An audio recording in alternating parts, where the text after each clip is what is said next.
This program is made possible by generous support from China City, with locations in Oak Harbor, Freeland, and Mill Creek, Washington, as well as these local businesses.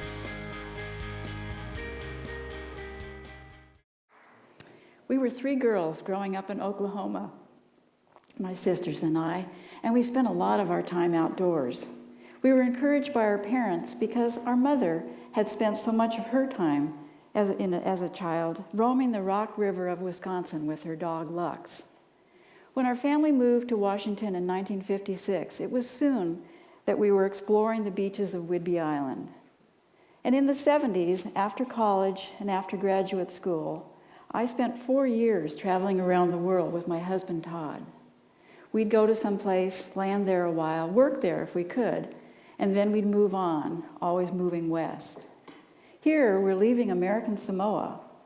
We've been teaching there, and we are heading out into the South Pacific. We have signed on as crew on a 42-foot trimaran, and we're headed into actually what turned out to be quite a dangerous trip. Besides adventure, our travels would help us get a sense of how many people live on this planet, and most in a really threadbare condition. And as we backpack from country to country, and you can see some of those countries embroidered on Todd's jeans, we also got a sense of how our human population is overriding the needs of so many other species for the resources that we share. And so when we returned home to the Northwest, I went to work to address environmental issues. Now, another strand that wove its way into BirdNote was the playing of music. And here I am playing rock and roll with the Fools Band, and we're at Chochokum in 1980. Yay, Fools. From my father, I inherited a good ear for music, and that would allow me to improvise with other musicians. And when you improvise, you have to listen very carefully to the other people that you're playing with. You're listening carefully and you're making decisions together. And interestingly, those skills, listening carefully, making decisions together, sensing opportunities to improvise, those would be coming very handy to me in leadership roles that I had with several nonprofits. Now, the threads: time spent in nature, lessons learned from traveling around the world, the gift of music, and the opportunity to manage teams. But what would cause them to coalesce into the making of BirdNote? It was that I heard a radio program called Stardate. And as you might imagine, Stardate educates you about the stars. But it does so in a way that kind of whisks you off into the heavens. And I was really taken by that format. And one day I was driving over the Cascades. This is in the winter of 2002. And I heard another episode of Stardate. And as I was listening, I was grabbed by this idea that simply never let go. And I thought, why don't I create a radio show like that, but for birds? From that moment on, that was a pivotal moment for me. From that moment on, enormous energy flowed. I was just consumed by the idea. Never mind that I had never created a radio show, let alone a radio series with anyone. But I thought, if we can pull this off, we could use the power of good storytelling to inspire conservation. Millions of people could be drawn into the lives of birds. Millions of people might learn more about the challenges that birds face, and those challenges would no longer be so invisible. Many bird species are in serious decline, and in part because we control or dominate so many of the resources that we need. So birds need a voice. And I wanted BirdNote to become part of that voice. With a team then, I began to produce stories about the intriguing lives of birds, and also what we can do to help birds, give them a fighting chance. Let's say, for example, that you're a gorgeous western tanager, and you've spent the summer here on Whidbey, and now it's time to return to your home in South or Central America. So you fly all the way back. But when you get there, the forest that you had been expecting to, return to has been taken down. It's now been converted into a coffee plantation. You now have to find a new place to live. You have to compete with other tanagers. And let's say, though, that perhaps that forest didn't need to come down, that in fact the canopy could have been left standing and the coffee bushes planted in the shade of those trees. Well, that can happen if we help create the demand for that. And those of us who drink coffee, whenever you choose to drink shade-grown coffee, you're helping to create that demand. And when you make that choice, birds benefit, coffee growers benefit, and coffee drinkers benefit. It's a small change that we can make that has actually quite large benefits for migrating songbirds. From the time of the initial idea of BirdNote to getting enough shows in the pipeline to the inaugural broadcast on KPLU was 21 months. And we owe a lot to KPLU. They really launched BirdNote nationally.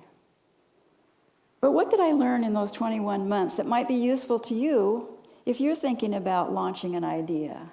Let me share 3 points. Number 1, it's probably a really good thing at the start that you have no idea how hard it's going to be. Let's hear it for ignorance. And yet, just dive in, do your research, and then start testing your idea with as many people as will listen to you, and then listen carefully to their response.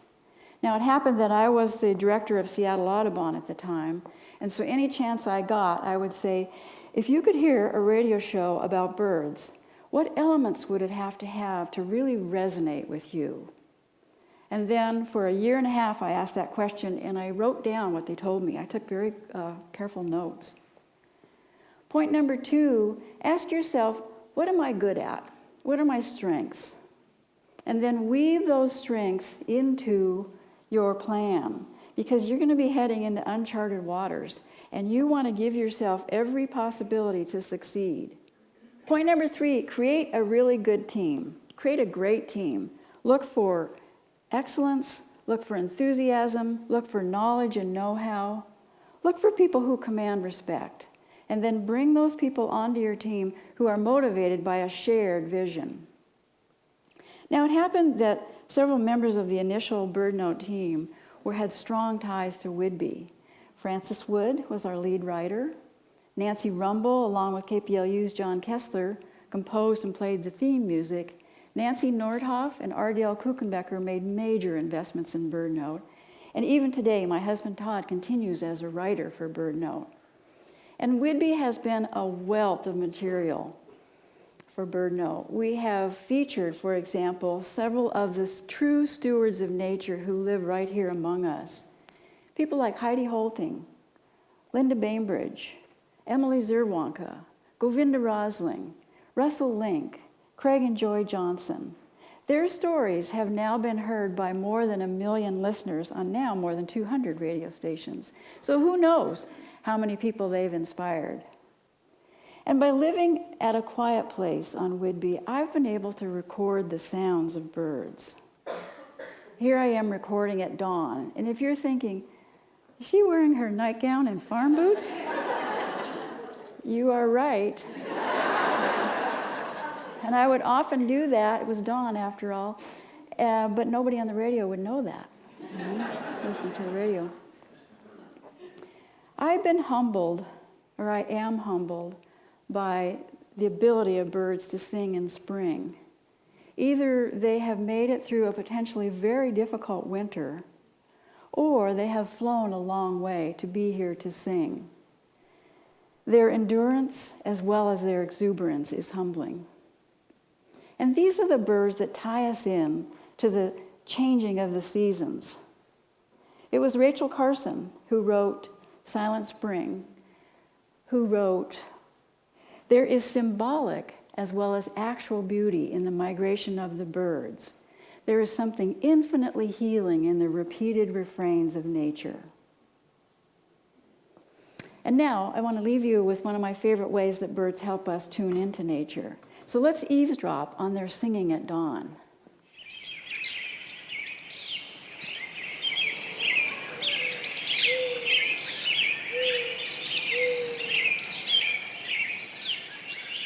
Isn't that remarkable? What we've just been hearing is just a tiny little piece of what's called the dawn chorus. And it starts in about 4:20 a.m. on a spring morning, and it builds and builds and builds for over an hour before it begins to taper off. Swainson's thrushes are among those singers, and they are some of the most long-distance migrants. Some of them are coming from as far south to our forest here in the first 2 weeks of May. They are coming from as far south as Argentina. They, like millions of songbirds right now, are migrating northward, flying night after night into the dark, into whatever weather awaits them. It's an exhausting trip. And from the time they get here, the males arrive first.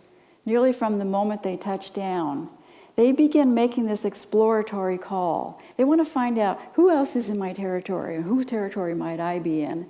And they make a call that sounds, if you start listening for this, you'll hear a quip or a whit. Let's listen.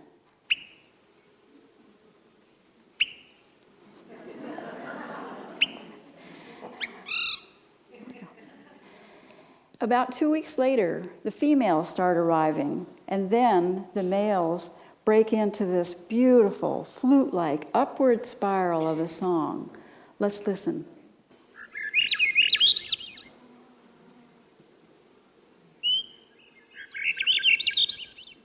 Swainson's thrushes are really quite secretive. They're difficult to see, but they're not at all hard to hear. They're one of the first songs in the morning, and then one of the last in the evening, well into summer. So let's listen again to their call. And then that beautiful upward spiral of a song.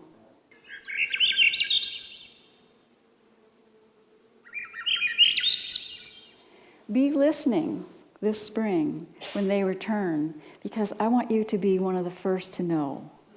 Thank you.